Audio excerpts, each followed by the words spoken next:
Dangane da dambarwar Amurka da jamhuriyar Nijar, masu bibiyar al'amuran da suka shafi diflomasiya sun sha mamaki kan matakin da ƙasar Amurka ta ɗauka na amincewa ta janye dakarun sojinta da suka kai guda 1,100 a ƙasar ta jamhuriyar Nijar. To da fatan za ku rattaba mana subscribe da kuma taɓa ƙararrawa don samun sabbin shirye-shiryenmu. Amurka ta sanar da matakin ne bayan wata ganawa da jakadiyarta ta yi ta Nijar Kathleen Gabon da ministan cikin gida na ƙasar Tambo Muhammad. Wasu dai na ganin Amurka ta yi haka ne duba da irin ƙwarewa da take da ita a sha'anin diflomasiya da kuma wayanta fiye da sauran ƙasashen duniya a fannin na diflomasiya, musamman ganin wata sadara a cikin jawaban da Amurkar ta fitar, inda jami'ar diflomasiyarta ta tabbatar da aniyar Amurka na ci gaba da kasancewa tare da jamhuriyar Nijar a kodayaushe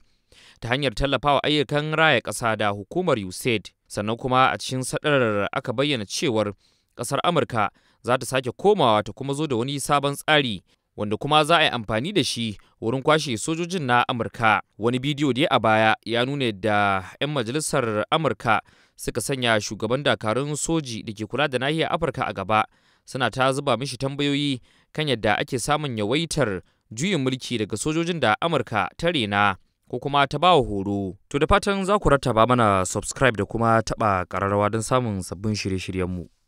To har yanzu a jamhuriyar ta Nijar, al'umma sun shiga cikin wani hali sakamakon tsananin zafi a irin wannan lokaci na shekara wanda a bana ke zuwa a azumin watan Ramadana. Tsananin zafin dai yana kaiwa maki 45 ko fiye da haka, inda a wasu lokutan yake kaiwa 50 a ma'aunin Celsius. A 'yan shekarun nan zafin na ƙara yawaita, abin da ya sa yake takurawa jama'a hatta da dabbobi, yayin da illolin zafin ke taɓa harkokin noma da kiwo da ke zama gishirin tattalin arzikin jamhuriyar Nijar. Wasu bayanai da masana suka nuna sun ce hatta rashin haihuwa da dabbobi ke yi a wannan yanayi na tsananin zafi na da alaƙa da sauyin yanayin da ake samu.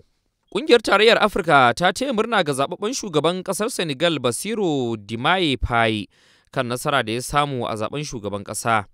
inda ta yi masa fatan samun ci gaba mai ma'ana a ƙasar ta yammacin Afirka. Saƙon taya murnar na AU na zuwa ne a daidai lokacin da shugaban ƙasar mai barin gado Macky Sall ya karɓi bakuncin shugaban ƙasar mai jiran gado Bassirou Diomaye Faye da madugun adawa Usmanu Sanko a fadar gwamnatin Dakar. Shugabannin sun tattauna muhimman batutuwa da suka shafi makomar ci gaban tattalin arziki da ƙasar ta Senegal, tare da cimma matsaya kan batun shirya miƙa mulki da ake sa rai nan da wata biyu, wato watan Afrilu na shekarar da muke ciki.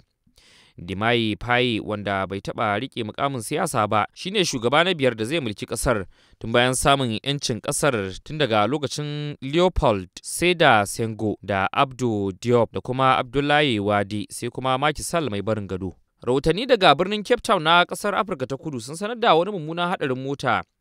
da ya yi ajalin wasu mabiya addinin Kirista 45 da ke kan hanyar su ta zuwa bikin Ista. Hukumomin yankin Limpopo sun tabbatar da afkuwar lamarin, tare da bayyana cewa wani yaro ɗaya ɗan shekara 8 kaɗai ya tsira da ransa a haɗarin, wanda a halin yanzu yake kwance a asibitin lardin. Maniyatan bikin na Easter sun gamu da ajalinsu bayan mota ta faɗo daga kan wata gada, daga bisani ta ƙone ƙurmus. Hukumomin yankin sun bayyana cewa motar ta taso ne daga makwabciyar ƙasar ta Afirka ta Kudu, wato Botswana, zuwa birnin Moria da ake gudanar da gagarumin bikin Easter a duk shekara. Ko a bara, mutane sama da 200 ne suka mutu a daidai wannan hanyar sakamakon haɗarin da ke tattare da hanyar mai kwazazzabai da ramuka. To a ƙarshe dai, gwamnatin jihar Kaduna da ke arewacin Najeriya ta mika ɗalibai 137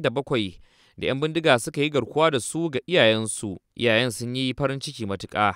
lokacin al'ummar ƙauyen Kuriga ne da ke a jihar Kaduna a Najeriya suka yi tururuwa wurin tarbar ɗaliban makarantar 137 waɗanda 'yan bindiga suka sace, inda iyaye da sauran dangi suka cika makarantar da murnar ganin 'ya'yansu bayan shafe makonni babu su. Ɗaruruwan iyayen yaran ɗalibai na makarantar ƙauyen na Kuriga sun kasance baki har kunne saboda murnar sake haɗuwa da 'ya'yan nasu bayan gwamnati ta kai su ga iyaye, kamar yadda wani mahaifi na wata ɗaliba da aka sako Malam Jibril Gwadabe Kuriga ya tabbatar. Iyayen wasu da ke da 'ya'ya da suka kai 10 sun yaba wa gwamnati da abin da suka kira ƙoƙarin gwamnati na ceto su ba tare da rasa koda guda ɗaya daga cikinsu ba ko kuma samun rauni. Mataimakiyar gwamnan jihar Kaduna Hajiya Hadiza Sabuwa ce dai da jagoranci ayarin da ya maida waɗannan ɗalibai ga iyayen nasu a Kuriga da kuma taya su jajen abin da ya faru. Yankuna 7 na Ukraine na fama da matsalar katsewar wutar lantarki bayan da wasu manyan hare-hare na makamai masu linzami daga Rasha suka kai wannan yanki. Rasha ta kaddamar da hare-hare na ƙananan jirage marasa matuƙa a kan ƙasar a ranar Alhamis da daddare har kusan 100, kuma wannan shine gagarumin hari na biyu da take yi wa makwabciyar tata a mako ɗaya. Shugaba Vladimir Zelensky ya zargi Rasha da kai hari kan tashoshin samar da wutar lantarki, inda kuma ya yi gargaɗin cewa hare-hare a tashoshin ruwa na samar da lantarki ka iya haifar da mummunan bala'i. To da fatan za ku rattaba mana subscribe da kuma taɓa ƙararrawa don samun sabbin shirye-shiryenmu.